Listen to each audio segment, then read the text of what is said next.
Ever click on a link to an article, read it, and then leave because it had exactly the information you needed?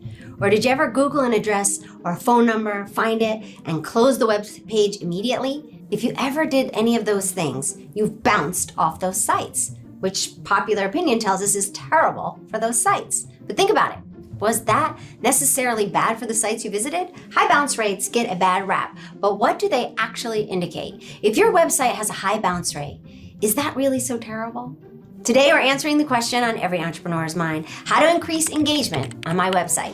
And if you'd like to know more about how the Fortune 100 brands are designing their websites, click the link in the description below. So let's talk about bounce rates and what they actually mean and why high bounce rates aren't as terrible as they're made out to be. We're going to take a deep dive into this, as well as the 7 top site metrics that you should be looking at to determine how healthy and successful your website actually is. Let's get right to it. What is a bounce rate, and what is it supposed to say about your website? Bounce rate is a metric that bases itself on the calculation or percentage of the site visitors who land on a page and then leave without visiting any other pages. So if you visited Google Analytics and found your bounce rate as high as 70 to 80%, you're supposed to be very concerned. Why? Because this tells you that 70 to 80% of your visitors on your website left without exploring what else your site offers. There's an assumption that they either did not find what they needed or found your website confusing or unattractive or an otherwise low quality. Some of these experts will tell you that a bounce rate of 26 to 40% is great, and that a rate of 41 to 55% is average. And they'll tell you 56 to 70% is too high, and anything higher than that is just about disastrous for a website other than a current affairs or a news website or blog. So here's the good news. A high bounce rate doesn't necessarily reflect poorly on your website. Bounce rate is just one of the relevant metrics that decide the quality of your website. Taken by itself, this rate doesn't give you the full picture. So bouncing back to bounce rates, a high bounce rate is not a cause for worry because when taken out of context, bounce rates offer incomplete information. In fact, in some cases, it could be the opposite. Remember the questions I asked you right in the beginning? If a visitor finds what they're looking for right away, that's actually a really positive indicator for your website. Bounce rates have to be considered in conjunction with other site metrics. They're accurately to tell you about the quality and health of your website. Bounce rate is just one of the several other important metrics to consider. A friend had recently checked his website's Google Analytics and was in despair on seeing the bounce rate of 72%. You know how they say a little knowledge is a dangerous thing? Well, fortunately, I was able to reassure him because bounce rate is something of a cosmetic metric, I told him. It's not a reflection upon the quality of the content on the site or how good looking or well organized or intuitively designed your site is. I explained how high bounce rate could actually be a good thing in many cases. Here's a scenario, I told him. Suppose someone was looking to find his company's contact information. They Googled his company name and contact info, got it on the site, got it right away and left. This is actually a good thing because this means that the site visitor had found what they needed. Success. In other words, he and his business are easy to find on Google. There's a blog segment on his friend's website I'd suggested. This was a good way to increase engagement on social media and to keep adding quality content. So each time a new article is added to the blog, my friend tweets about it. Now, when someone clicks on that tweet, reads that article, spending, say, 3 to 5 minutes on the post, then leaves, that's a good thing too. Here, site visitors leave not because they didn't find what they needed, because they did find what they needed. And that's a win for the website. So why are bounce rates such a big deal? Now, I don't mean to diss those experts completely or because bounce rates matter. When they're taken into context, they do offer some useful clues on how to improve a website. There are times when a high bounce rate could suggest problems that you need to make improvements on. It could indicate that the website is confusing or too complicated. In some cases, it can be an aesthetic issue. A high bounce rate could mean a website isn't well arranged visually. The font is too small to read. The color scheme is dull. The images aren't clear. There's like low quality content, maybe another reason. In terms of like a news website or a blog, maybe the content is generic or unoriginal or not updated regularly. This could be a high bounce rate. Sometimes a high bounce rate could indicate technical issues such as slow loading times or frequent downtimes, dead links, and things like that. Not being mobile friendly is another issue that can result in a high bounce rate. No one wants to take the trouble to pinch and zoom and look at bits of the web page when they're trying to You want to give them that mobile optimized experience. I mean, pretty much everybody is looking at things up on their phone right now. And a bad link from another website or a misleading ad is another reason why many people may not want to hang around and may leave right away. A site with too many, I'm sure you've seen them, annoying pop-ups, or a page that isn't like crowded with ads, so many ads, it's not even clear if what I'm clicking on is an ad or a link to another page.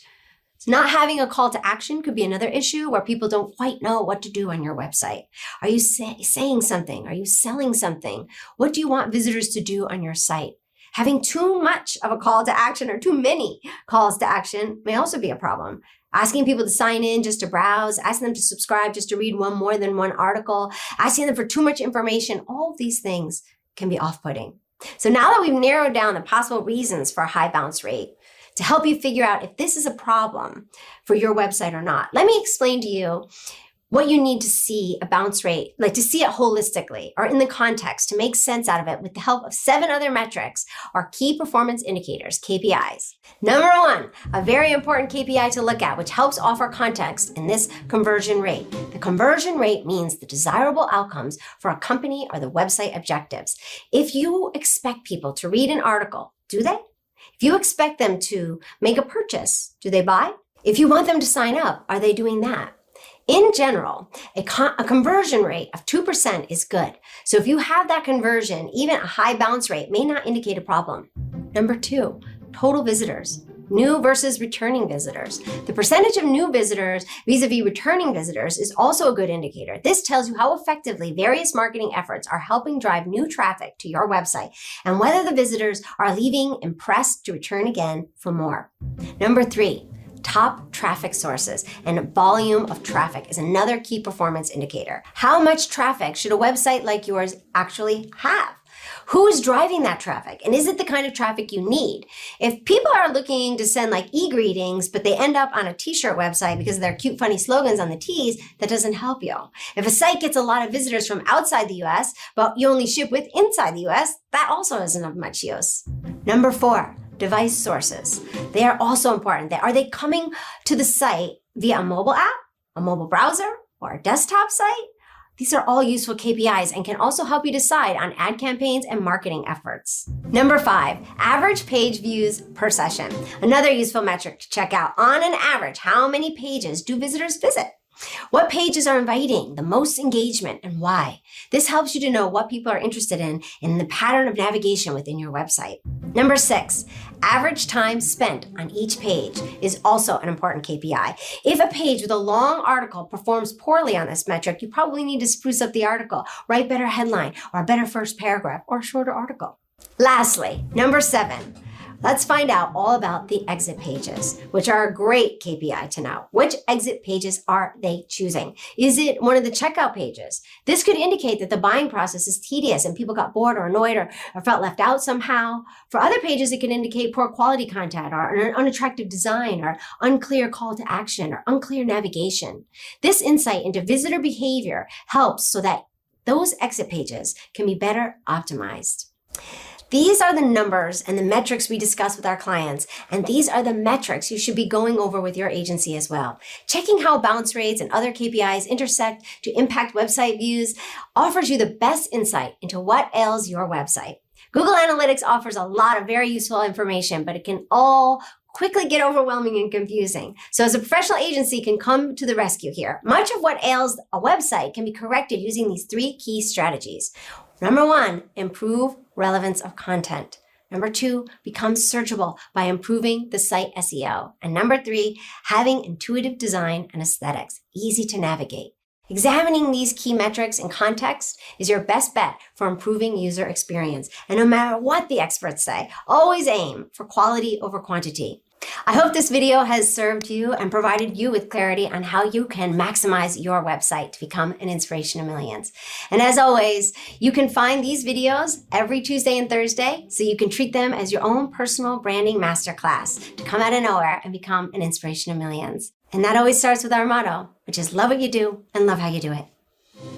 Thanks for watching. Don't miss out on a single thing. Subscribe below. And here's something else I think you'll love.